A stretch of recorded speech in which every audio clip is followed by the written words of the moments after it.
How to reset APN settings on Android.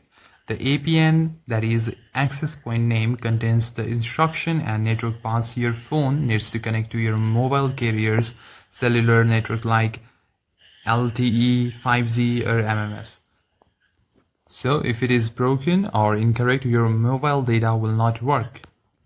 And resetting the APN wipes out your any broken settings and fetches the default working connection details straight from your SIM card or SIM card. So if you want to reset APN settings, simply open your settings app, search for settings now and tap on the settings. Now simply scroll down to the connection and tap on connections.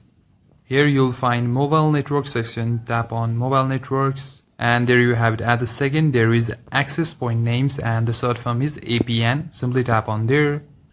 Now if you want to reset it, simply tap on the three vertical dot, tap on reset to default. And that's it guys. If you tap on the reset to default, your APN will be reset, and that's it. Thank you for watching this video. If you find this video useful, consider liking and subscribing to the channel. I'll see you in the next one.